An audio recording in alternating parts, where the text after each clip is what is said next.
Storm parade has begun in the eastern United States, the first of three storm systems that we will be dealing with between now and next Tuesday. This one is going to be producing winter weather across northern and central New England and parts of upstate New York, already is in some places. And we have other things going on weather-wise. We'll be taking a look at the medium and long range and looking at different models tonight and why we should probably believe some models over others. All of that and more on tonight's Joe and Joe Weather Show, which is brought to you by Omni True Value Hardware at 1226 North Wellwood Avenue in West Babylon, New York, and Southwest Suffolk County on Long Island. They are Long Island's largest rock salt source, and they have sand and mulch too, especially when spring comes around. In the meantime, mine, even though we haven't really needed them in many areas in eastern Pennsylvania to southern New England, might still need a new snowblower, or maybe make sure you've got some salt handy, or other snow and ice melt products that are available at Omni at the lowest prices around. 631-756-1125 is the telephone number, and the website is omnitruevalue.com. So, good evening to everybody on tonight's Joe and Joe Weather Show, which is just going to be me tonight. Sad news. Uh, Joe reached out to me this afternoon to tell me that his mom had passed away last night. Wasn't feeling well yesterday. She was, I believe, 89, so close to 90 years old, and he has not given me information about arrangements. So as I get them, I will certainly pass them along to you right here, and I'll post them on Facebook. And I think Joe's going to be posting the information on Facebook. Well, and so he's got the night off, and I'm not sure whether he'll be back on Sunday. Let me know. So, in the time, uh, let's move on to the weather at hand because it is a very busy weather pattern.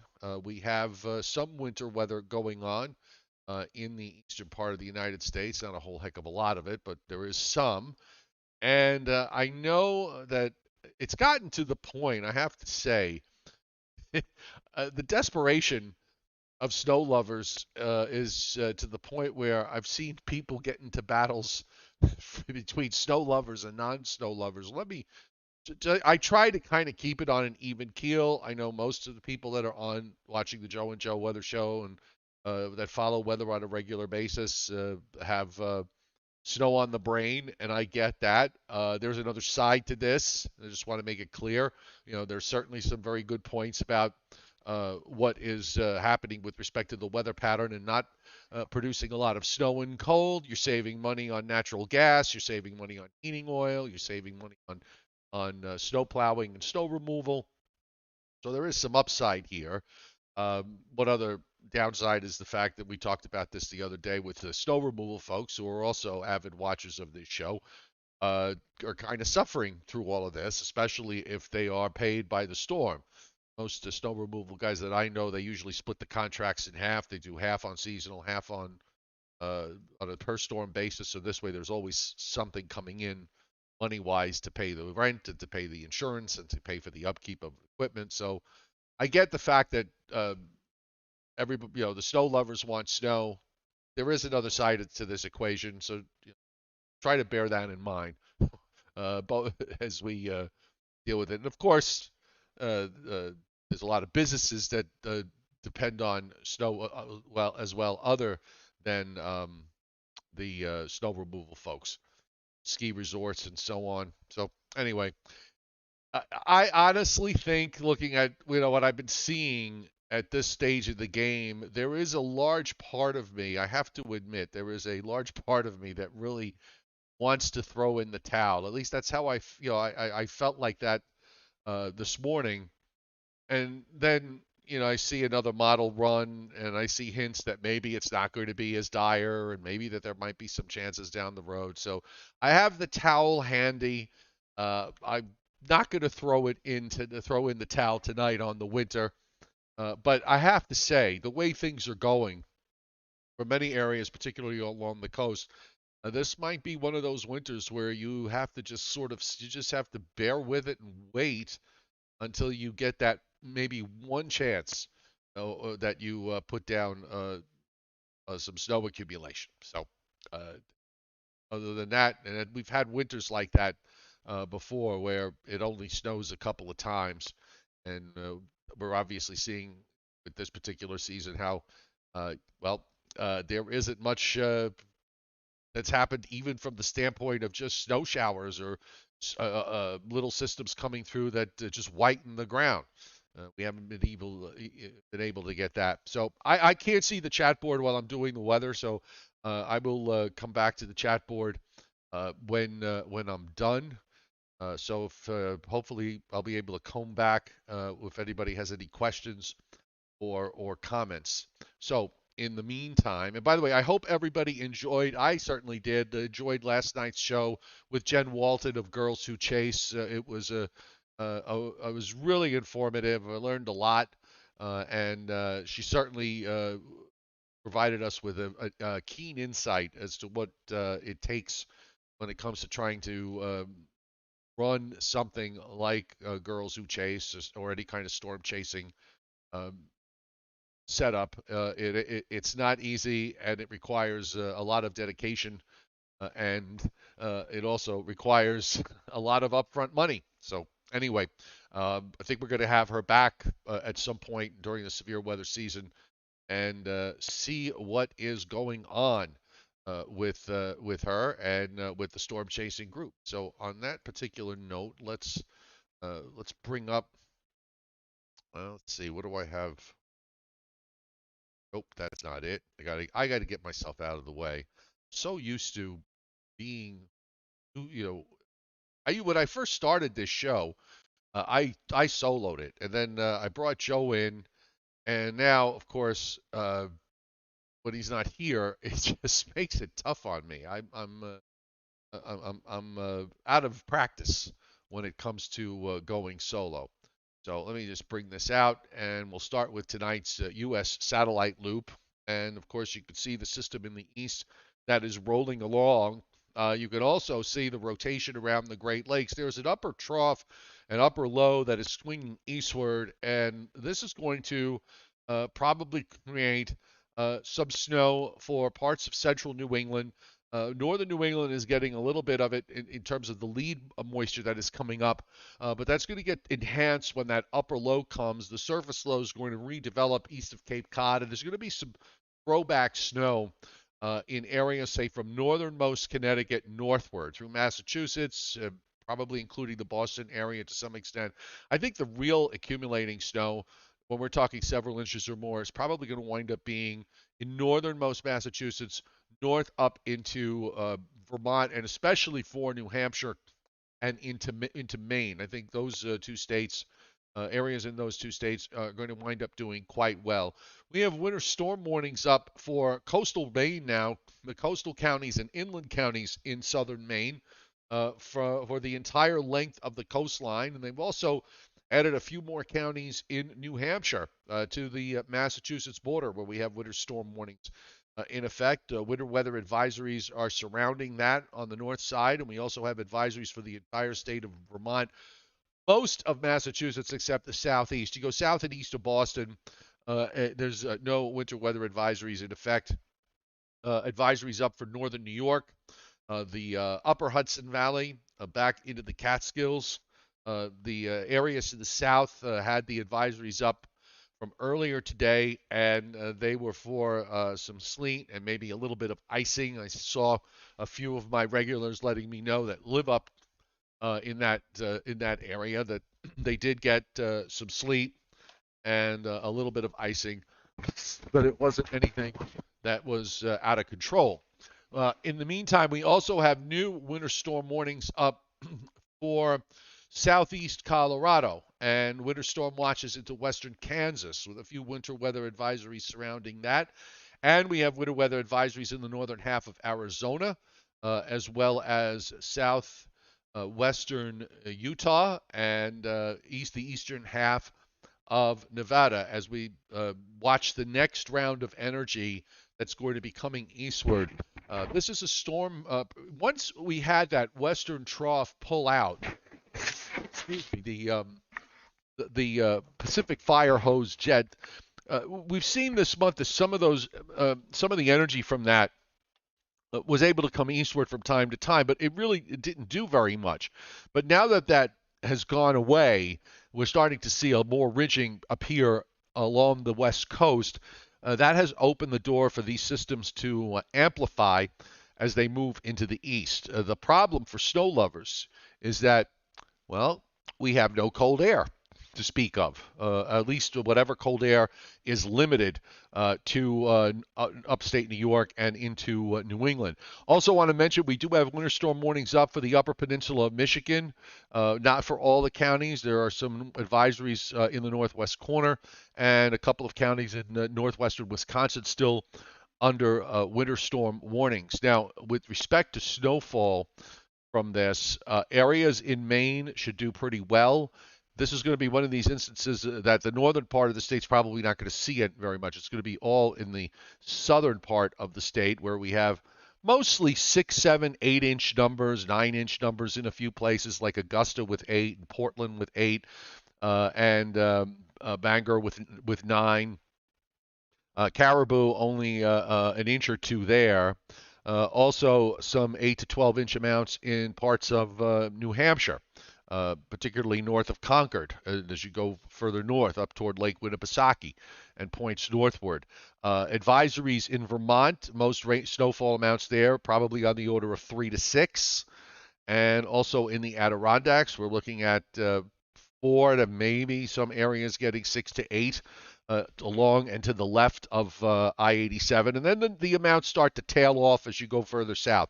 Again, northernmost Massachusetts probably taps into some 3 and 4-inch amounts, and then those amounts tail off further as you go south. Only about a coating to an inch being forecast for Boston and nearby, and also only maybe a coating to an inch for northernmost Connecticut.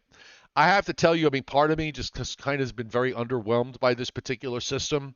I think a lot of that has to do with the fact that here we are on January 19th. And I've really have not had to forecast a widespread snowfall for eastern Pennsylvania to southern New England all winter. I mean, we've had a few small systems here and there, but in terms of a widespread snowfall, something that comes up from the south, just hasn't happened. Coating to an inch amounts back over into central and western New York. And also into parts of northwestern Pennsylvania. We're looking at a few inches there. Otherwise, it's mostly light. And this is, by the way, ending, this is through Sunday at 7 p.m. So some of what you're seeing here down in the Appalachians, down into West Virginia, that is going to come along on Sunday. Also, some of what you see in Pennsylvania is what is forecast to come along on Sunday. And then you see around the Great Lakes with this upper trough, we're looking at a coating to a couple of inches over a relatively wide area and the higher amounts. So this is in the upper peninsula of Michigan. It's in addition to what has already fallen. And then we move our way to the southwest where we have the new winter storm warnings up in southeast Colorado and in east and western Kansas, where we're looking at a general area of 4 to maybe as much as 8 inches from this new system that is coming out. And in Arizona, on top of the snow that's already fallen, we're looking at another few inches to maybe some places getting up as much as 5 or 6. So these are minor to moderate events. We don't have a wrapped up storm to deal with. I think the next two systems will be bigger snow producers in those areas that wind up seeing mostly snow, and we'll certainly get into that in just a bit. Meanwhile, tonight on the radar, we have a lot of precip that's moved through eastern Pennsylvania to southern New England. It's still showing up back in southeast PA, so there's more rain to go. as it moves eastward over New Jersey and Long Island. You're seeing some heavy rain in southeastern New England. Also, some heavier precip approaching Boston. I think that's all rain there. And you get up into New Hampshire and into Maine, you're starting to see this precipitation movement. It is either snow or rain changing to snow. And the same thing's going to happen up in Vermont. You're going to see some rain that's going to change over to snow. We actually have some severe weather going on. There's an arm of thunderstorms sweeping across Ohio. SPC had an enhanced risk for severe weather today there. And we've got a couple of we've had a couple of severe thunderstorm warnings. There's one currently going on, looks like from Cleveland east along the lakefront, and also some special marine warnings that are up in and around Lake Erie. Here's the system coming now out into the southwest with some precip in southern Nevada and moving over into Arizona. Also some patchy snows, mostly on the light side in northern Utah, in north central Nevada, and in southeastern Idaho. So as far as liquid precip goes over the next 7 days, with this parade of storms. Today being the first of three, this takes us through next Thursday evening. So we're looking at and the purple is 1.5 inches from easternmost Pennsylvania north and east, and then from Connecticut and Long Island north and east of there, we're looking at 2 inch plus liquids. Think it's going to be mostly rain for the It's going to be mostly rain for the coast, and maybe some snow further inland. I think we're thinking well inland, but we'll see how this plays. And in the southeast, looking at also 1.5 inches to some 3 inch amounts plus in parts of South Carolina and central Georgia, and extending back over into the Gulf states. The probability of snow. So this is from WPC. There we go. Get it loaded up there and bring the map close up. So this takes us through Sunday evening. So again, it's kind of a mix of two mixing of two events. So what you see right now in New England, that is tonight's system, and for tomorrow, where we have a very high probability of 80 to 100% for at least two across northeastern New York, Vermont, New Hampshire, and into a good chunk of the southern half of Maine. And if we go to a probability for at least four, which I think is fair, you'll see that there is in New Hampshire and in Maine is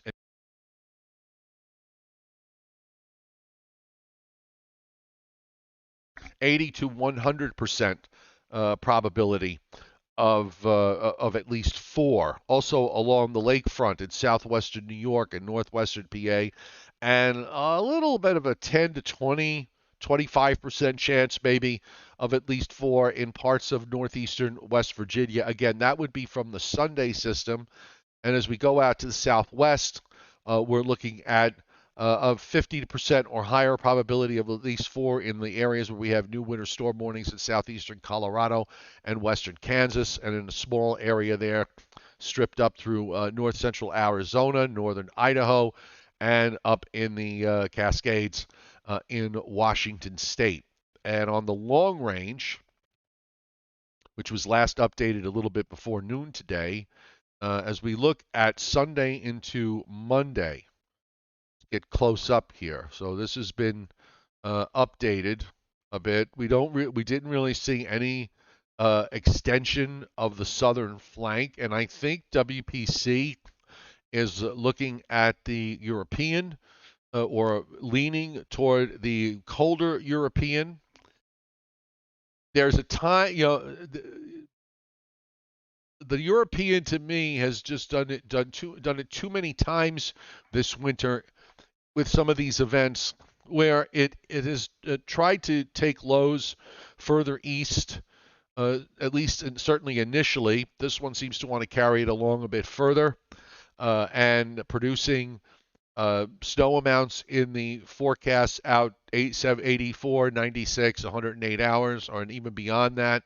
and that's I think what WPC was looking at to lean more toward the colder European. I tend to think that that is not going to play out the way it's advertised, at least from what I've seen so far.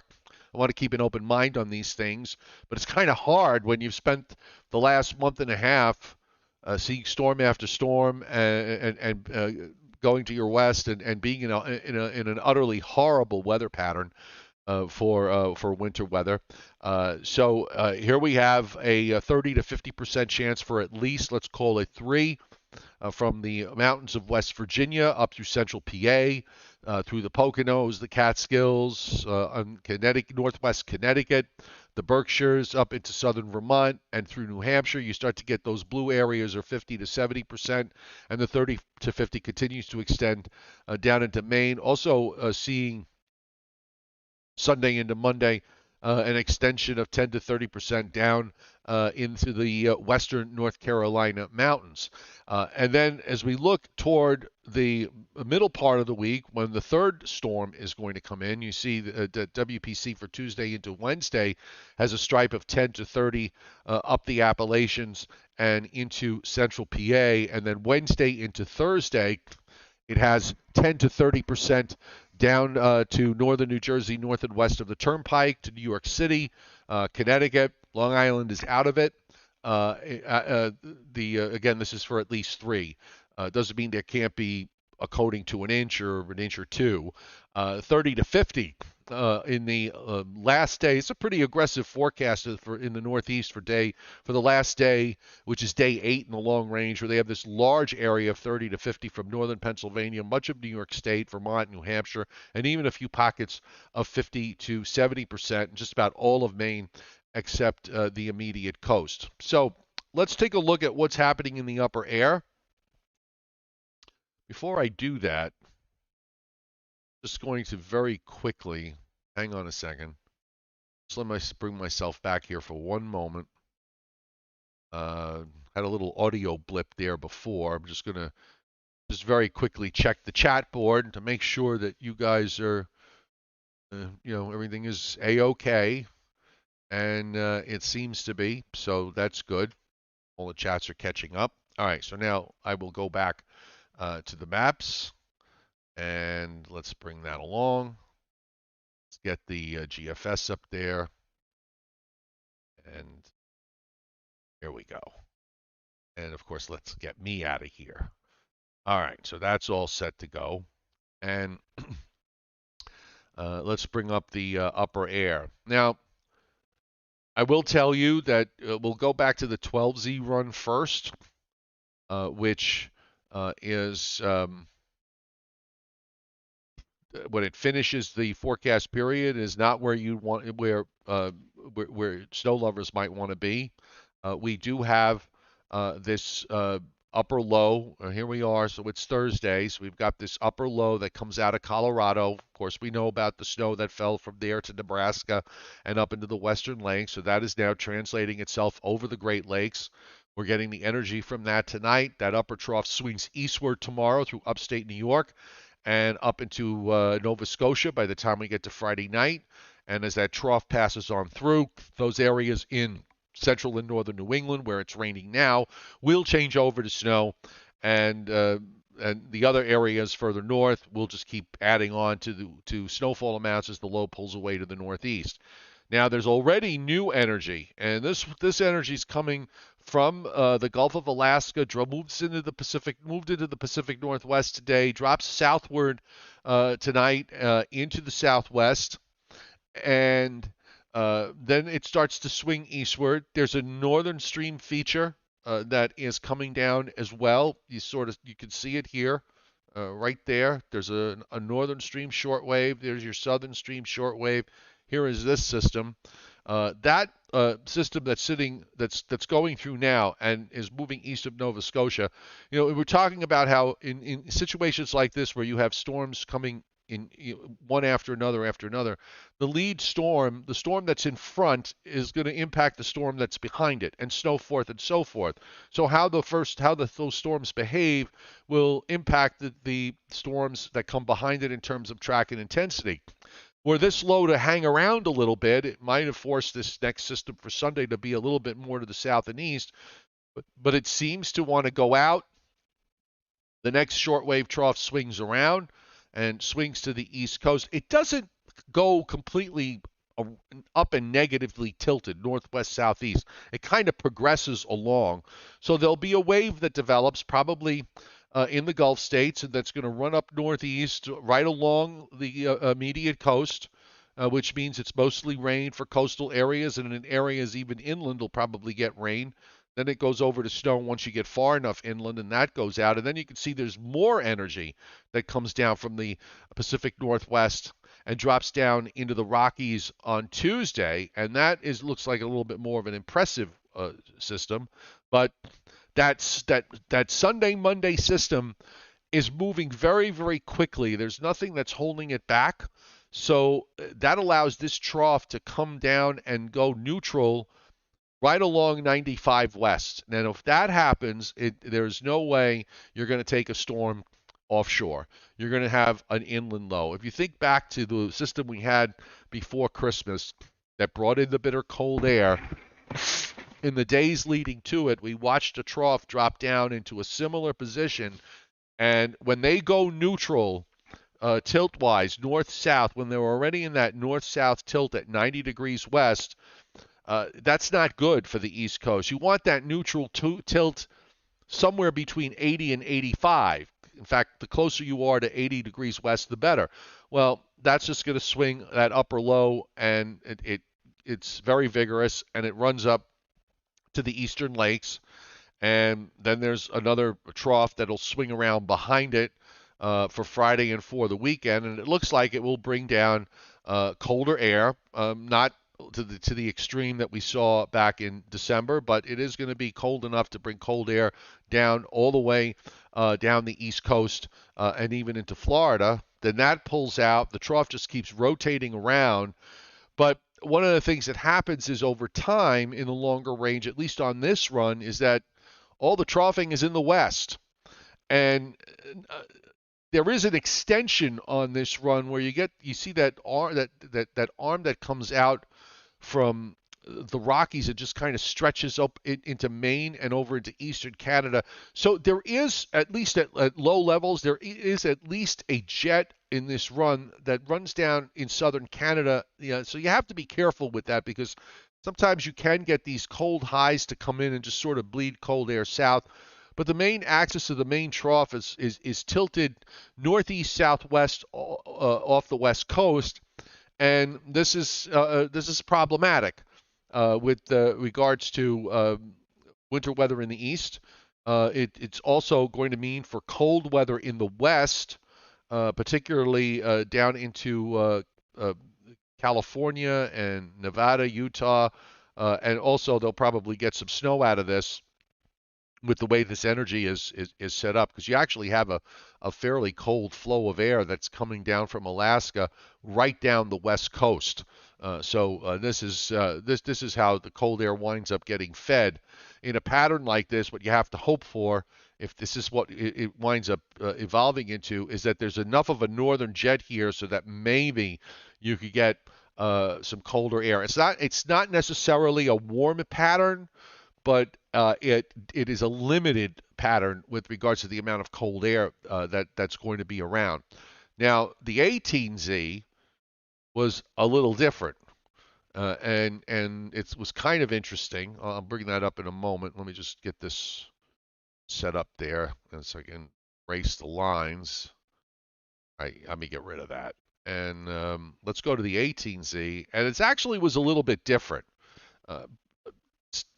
It seems to want to be colder here on this particular run, particularly after we get through whatever we get through next week. There's nothing different, I think, in terms of the storm track of these systems here. You can see the upper low for the Wednesday system is wrapped up in the eastern lakes, but we do get a colder pattern setting up in North America, and there is a cold flow from northwest Canada into the eastern part of the United States. Another one part of it pulls out, another arm tries to come down and around as we get to January 31st and February 1st. and it's not quite as stretched out as what we saw on the earlier run. So this overall, I'm not I'm not particularly enthused by all of this. Tell you the truth, but uh, these are the cards that have been dealt here, and that's what we're going to have to play. So I want to touch on the NAM because a lot of people were talking about the NAM, and once upon a time, in the not too distant past, uh, in a winter where we would be getting a lot of snow, I would see a NAM like today's and get very, very cautious. Here's the tonight's system, and you see what happens after the low moves out around 1 a.m. It's southeast of Cape Cod. Now you got the upper trough that's swinging eastward, and that's really what drives the snow in northern Massachusetts and into Vermont and upstate New York, particularly during the day tomorrow.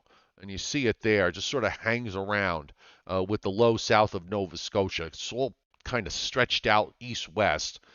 And then as we move along, you'll see the Sunday system begin to take shape here. And I was a little surprised, and seems to be more aggressive with snow in western Virginia, in West Virginia, although there's a little bit of rain in there, probably in the valleys. And that is a testament to how cold the air isn't. If you're seeing green in West Virginia in a setup like this, it's telling you that the amount of cold air is limited, and yet it somehow wound up doing all this dark blue, even having New York City and Western Long Island in dark blue snow late Sunday night with this sort of east-west oriented low sitting off the Delaware coast. I think judging from what's going on in the upper air, that seems to me like it's a little bit far-fetched. And the reason why it's doing that is because the NAM, instead of having a wrapped up low, and this is how, if it's going to snow Sunday night into Monday, this is what has to happen. You cannot have a wrapped up upper low swinging up into the Great Lakes like the other models are showing.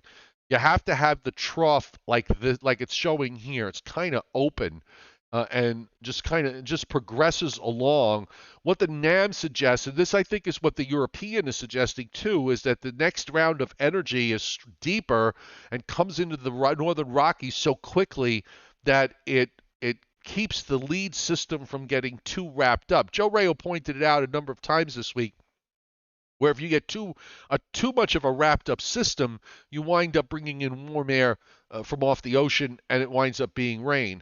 So if you look at the differences here, here's the 84-hour for Monday. So this is Sunday evening, and I'm going to switch to the GFS. And the GFS has a much deeper upper trough here. You can almost put a low near St. Louis.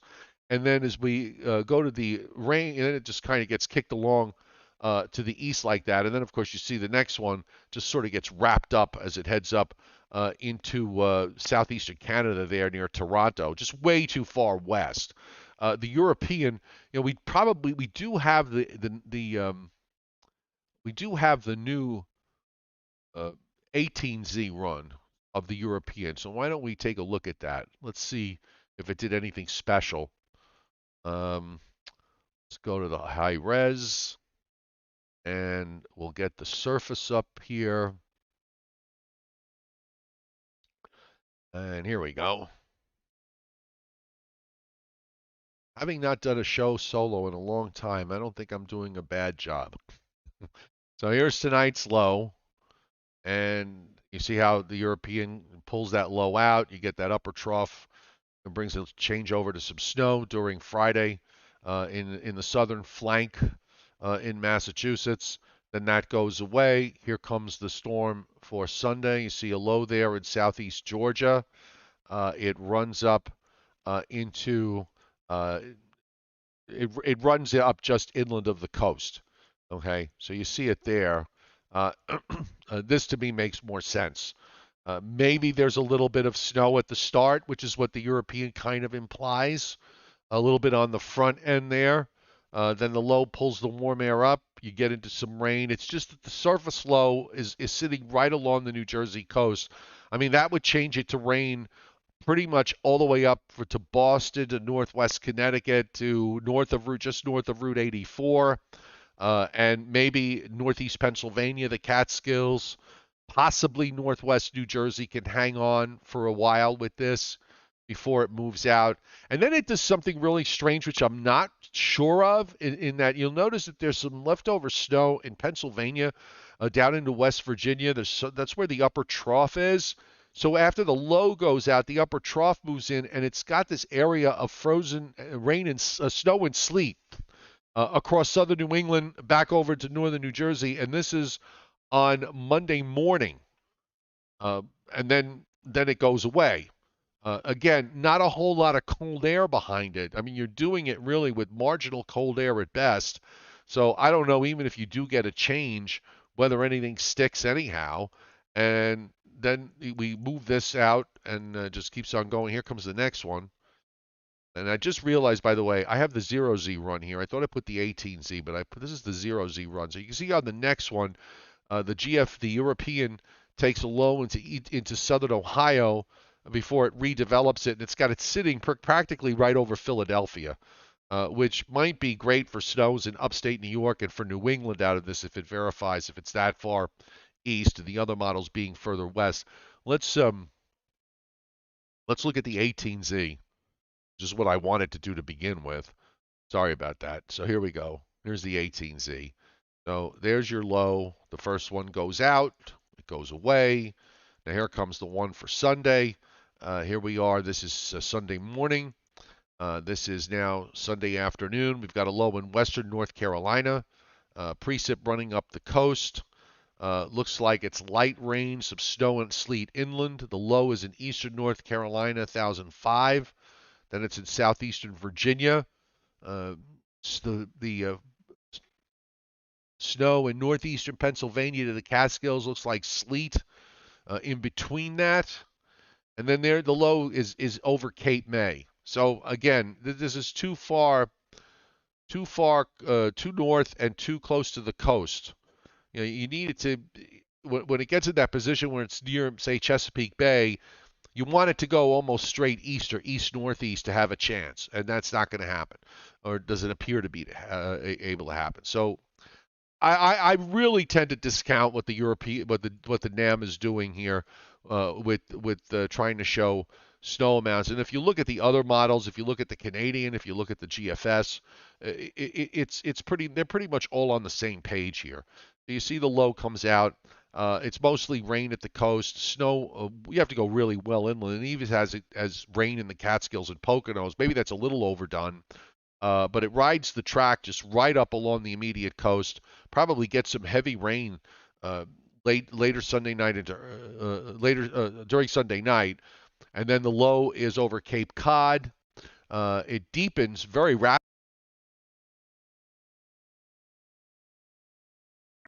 when it gets to southeastern Maine. There'll probably be some heavy snow just north and west of that track, and then that goes out. And then you see what it does with the next one with the wrapped up cutoff going to Toronto. Now we've got a low. Remember, these are the models we're trying to show this being an offshore low for Wednesday. And look where it's winding up.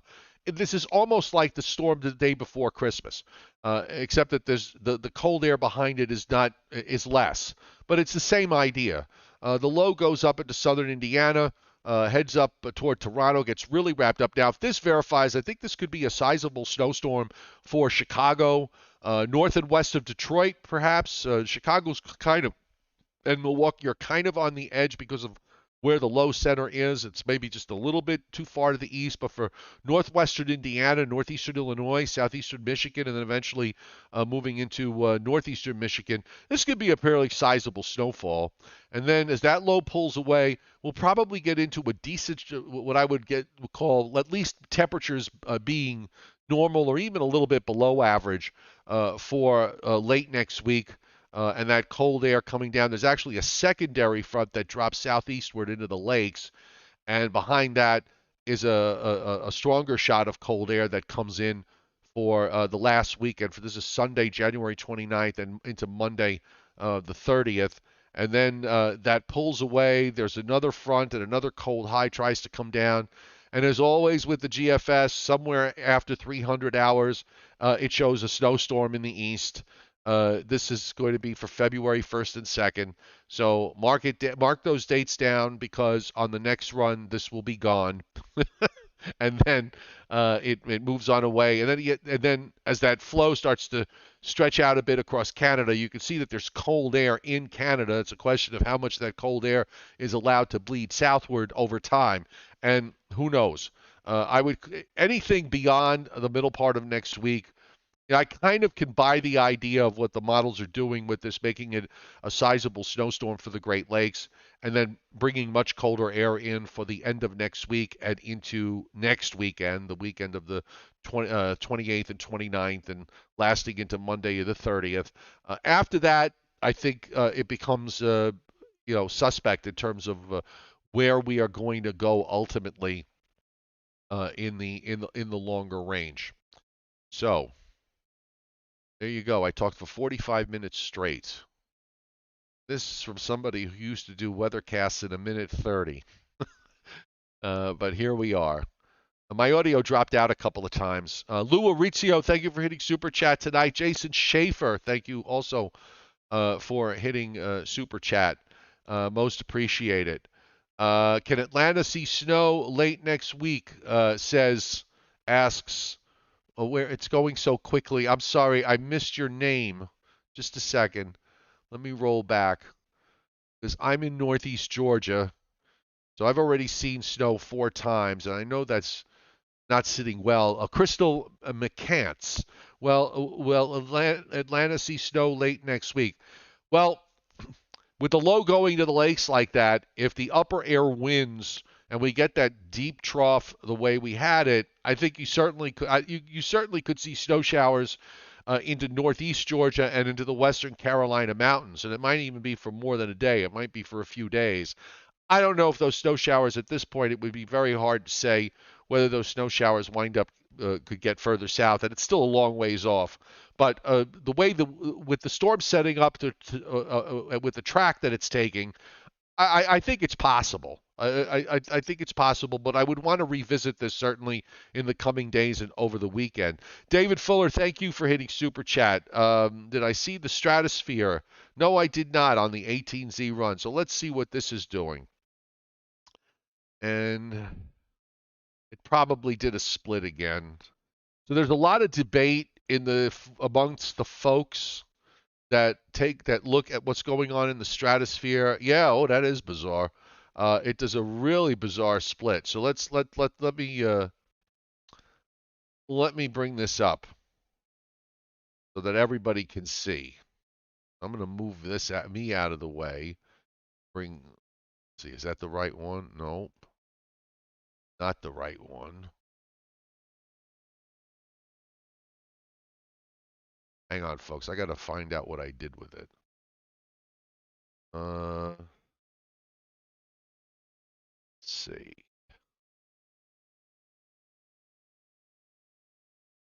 Oh, it's that one. There we go.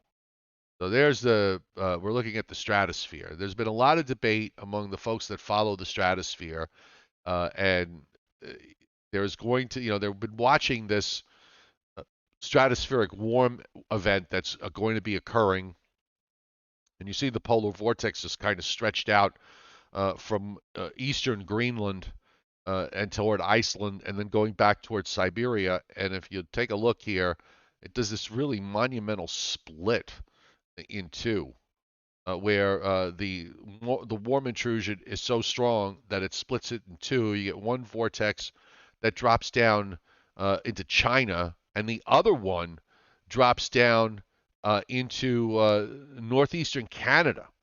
Now this, assuming that this is correct, this split would take place at the very beginning of February. Assuming that this is correct, and I say that because if we look at the 12Z, it doesn't split it at all.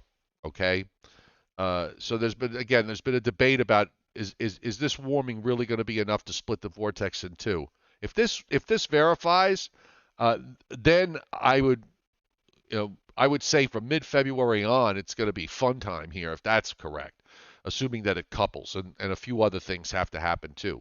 But I wouldn't put much faith in this because for some reason the 6 and 18Z runs love to split polar vortexes, while the main runs have a real tough time doing it. And I would just say until proven otherwise, um, I would discount it at least for now. If we come back on Sunday and it's doing it, and if it's still doing it when we get inside day 10, then I think then come talk to then we can talk about it. Okay, but until then, I would be skeptical of it. But that is a very that's a very bizarre looking split of the polar vortex. Were it again to verify. Um, I will say, Sydney W says that the NAM, the RAP, and the HRRR were the only models to correctly forecast the light snow and sleet I got last week. Yes, but I will just tell you that the NAM has not been good beyond 36 hours for some reason. That's been like that for a long time. You get inside 36 hours, it's more reliable. Since we're looking at the NAM right now for Sunday, where we're in that 72 to 84 hour zone, I really just think that it's way overdoing it. And even though it shows that dark blue snow, by the way, it didn't really produce much in the way of snow amounts. So yeah, and I would think that in the period, because it takes us to 6 a.m. Monday morning, so I would think in the next shortly after that, in the next period, most of those areas, in fact, if not all of those areas that were in the dark blue, would wind up going to rain. So Aviation Nation. So again, we're coming in late. Sorry about that Wednesday, Thursday thing falling apart. The crazy models don't know what they're doing. That's it. 48 hours, no more. Well, look. Sometimes the models. I'll tell you. I'll tell you this. What the models have really been doing well, though, is that they've been telegraphing the pattern well. Okay. If you deviate from that pattern, if you try to make a case for something else to happen other than what the models are showing, with respect to the general pattern and how it's working, you're gonna be wrong and you're gonna be left in the cold. But the models have been pretty good getting the sort of the general picture of how things are moving along across the U.S. Johnny Quest, Mammoth Mountain, 506 inches so far this season. So if you want to know where some of the Northeast snow is, it's in California. Um, Jason Barry, if the HRRR is matching up to the radar, I will pay attention to it. That's probably a good rule to follow. My problem with the HRRR is, and it does this all the time, it'll show something for 6 or 7 hours in a row, and then as soon as you get into that window where it's almost on top of you, it changes it. And sometimes it makes precip, you're watching precip on the HRRR in a situation where it's very tenuous, and you're thinking you're going to get precip, and then it just disappears. I think it happened in one of the snow events in December. It was showing snow over New Jersey and Long Island, and it wound up, run after run after run. It was showing several inches, and then it was nothing. Then it wound up being a strip of ocean effect snow in eastern Long Island and over the Cape, over Cape Cod. So HRRR, you got to be careful with that model because it's very quirky. It works some of the time, but a lot of the time it just gets it just does squirrely things and can lead you down the wrong road as far as the forecast is concerned. So anyway, on that particular note, I'm just going to check real quick. I don't think Joe Rayos posted anything with regards to arrangements for his mom. If you're tuned in late and missed the beginning of the show, Joe Rayos not here tonight. His mom passed away last night. She died in her sleep. She was, I believe, just shy of 90 years old. She led a good full life. As soon as I get information about arrangements. I thought maybe if I had it by the showtime, I would have put them up on the chat board, but I don't have them. So we will on Sunday. Well, if he's not going to do the show Sunday, and I doubt that he will, I'll have the arrangements by then, and I'll certainly let everybody know about it. So on that note, folks, I think it's time we say goodnight. Let's wrap it up. We will be back. I'll be back on Sunday morning, regardless, unless my daughter is having a baby, in which case I'll have to move it to Sunday night. I don't know. I'll just have to play it by ear.